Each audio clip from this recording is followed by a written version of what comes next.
সক্রিয় দায়িত্ব তখন গ্রহণ করছেন। এমপি মানে জনপ্রতিনিধি হওয়ার পর প্রথম কাজ আপনি মনে হয় ব্যানার দিয়ে শুরু করেছেন, তাই না? আনুষ্ঠানিক শুরু করেছেন। ব্যানার অপসারণটাই মানে আপনার প্রথম প্রায়োরিটি কি থাকবে আপনার কাজের ক্ষেত্রে? ব্যানারটি হচ্ছে যেহেতু আসলে নির্বাচনকালীন সময়ে আমাদেরকে প্রচারণার জন্য ব্যানারটি ব্যবহার করতে হয়েছে। আমি অতীতেও আসলে ব্যক্তি প্রচার বা করতাম না, যেহেতু নির্বাচনে এটি অংশ ছিল। এখন আমার মনে হয় যে যেহেতু নির্বাচনটি শেষ হয়ে গেছে, সেই ক্ষেত্রে আমার মনে হয় যে ব্যানারের কাজ শেষ হয়ে গেছে। আর আমি এলাকার সন্তান হিসাবে ধানের শীষ প্রতীকে মানুষ আমাকে বিজয়ী করেছে, সুতরাং আমার দায়িত্ব হচ্ছে পরিবেশকেও সুরক্ষা করা। সুতরাং মনে হয় যে আমি আমার কাজটি প্রথম শুরু করার প্রয়োজন, সেই ক্ষেত্রে আমি ব্যানারগুলো অপসারণ করছি। আর আমাদের এখানে আসলে নাগরিক সুবিধা বঞ্চিত আমাদের এলাকা, আমাদের অনেক কিছুরই প্রয়োজন। আর সেই ক্ষেত্রে আমরা আসলে বলেছি যে আমরা এলাকা ভিত্তিক বলছি ওয়ার্ড ভিত্তিক মতামত নিয়ে যে কাজটি করলে ওই ওয়ার্ডে বেশিরভাগ লোক উপকৃত হবে, অথবা স্থানীয়ভাবে যে কাজটি যে উন্নয়ন অংশ যে ডিমান্ড বেশি, সে মতামতটা নিয়ে আমাদের সরকার গঠিত হলে যারা দায়িত্বশীল থাকবেন তাদেরকে যে আমাদের বক্তব্যটা এবং আমাদের যে প্রয়োজনটা উপস্থাপন করবো। এবং আমাদের দলের চেয়ারম্যানও বলেছেন যে এলাকার উন্নয়নে, ঢাকা নগরের উন্নয়নের ব্যাপারে তিনি লক্ষ্য রাখবেন। সেক্ষেত্রে আমরা এলাকা ভিত্তিক প্রায়োরিটি, আমাদের সম্পদ তার অত বেশি না, সীমিত সম্পদ, আমি যে কথাটা বলি আর কি, যে সীমিত সম্পদের সর্বোচ্চ ব্যবহারের মাধ্যমে অগ্রাধিকারের ভিত্তিতে স্থানীয়ভাবে মতামত নিয়ে আমরা এগিয়ে যেতে চাই।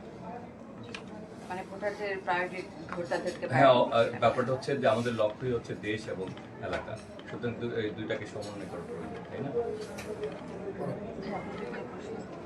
নির্বাচন পরবর্তী কি কোনো নিরাপত্তা ঝুঁকি বা কোনো কিছু দেখছেন কিনা?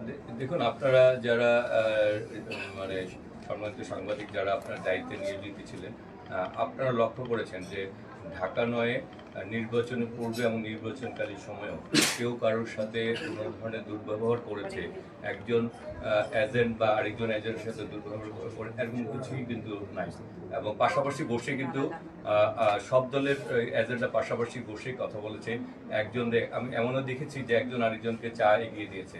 আমি প্রথমে কোনো ক্যাম্পে গেলে প্রথমে অন্যান্য প্রার্থী যারা আছে তাদের সাথে আমি প্রথমে কথা বলেছি, খোঁজখবর নিয়েছি যে আপনারা খাওয়া দাওয়া করেছেন কিনা, কিছু লাগবে কিনা। কারণ আমি যেটা বিশ্বাস করি, যেহেতু আমি এই এলাকার সন্তান, এখানে বেড়ে উঠছি, এই এলাকা আমার রাজনৈতিক শুরু, এই বাসায় আমি এই ইউনিটেরও ছাত্র দল একসময় সভাপতি ছিলাম। সেই ক্ষেত্রে আমরা চাই যারা আমরা নির্বাচনে প্রার্থী ছিলাম তাদের মধ্যে যদি একটা সৌহার্দ্যপূর্ণ পরিবেশ থাকে, তাহলে তাদের কর্মী সমর্থকরা উৎসাহী হবে যে হ্যাঁ, যাদের জন্য আমরা খাটছি বা যাদেরকে তারাই তো, তাদের মধ্যে একটা সুন্দর সম্পর্ক রয়েছে। সুতরাং আমাদেরও মাঠ পর্যায়ে সুন্দর একটি সম্পর্ক রাখতে হবে, কারণ আমরা যাতে আমরা কালচারটা তৈরি করতে চাই, রাজনীতি পজিটিভ একটু মানসিকতা। মানে উন্নয়ন কার্যক্রম বলি বা স্থানীয় কোনো কার্যক্রম, সবকিছুতে আপনার অপোনেন্ট যারা ছিল তাদের সাথে নিয়ে আপনার কাছে? হ্যাঁ, আমি তাদের দ্বারস্থ হবো, জিজ্ঞেস করবো যে আমরা এই কাজটি করতে চাই, আপনাদের কোনো মতামত থাকলে আমাদের দিতে পারেন, অথবা আপনাদের কাছে যদি আমাদের চেয়ে বেটার কোনো আইডিয়া থাকে, হ্যাঁ, সেটিও আপনারা আমাদের সাথে, এবং কোনো ক্ষেত্রে যদি ওনারা বলে যে কাজটা আমরা করতেছি, সেই সহযোগিতা আমি করতে চাই। আপনাদের আর কার কোনো প্রশ্ন আছে?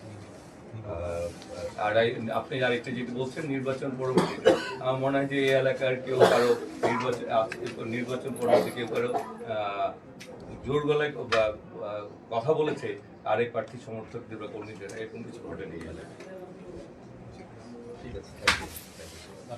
এবং ইতিমধ্যে আপনারা জানেন যে আমার সাথে ডাক্তার তাসলিম যারা আমাকে শুভেচ্ছা জানিয়েছেন, আমি বলছি আপনার বাসায় এক কাপ চা খেতে চাই, উনি বলছেন যে সুযোগ দিবেন।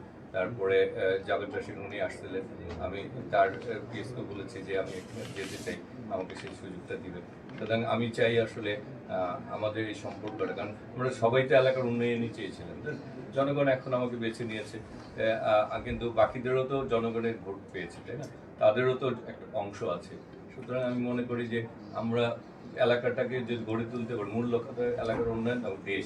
আমরা যেমন চেয়েছিলাম একটি গণতান্ত্রিক বাংলাদেশ, একটি ভোটাধিকার বাংলাদেশ, আমরা চেয়েছিলাম আমাদের সহযোদ্ধাদের রক্তের ঋণের প্রতি এবং সহযোদ্ধাদের সম্মান দেখাতে, জুলাই আগস্টের ছাত্র জনতার সম্মান দেখাতে,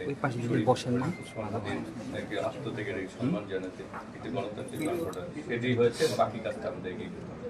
তাসনিম যারা তো আপনাকে নির্বাচনের প্রচারকালীন তিনি বিভিন্ন জায়গায় বলেছেন যে যে জয়ী যিনি হবেন একসাথে কাজ করবেন।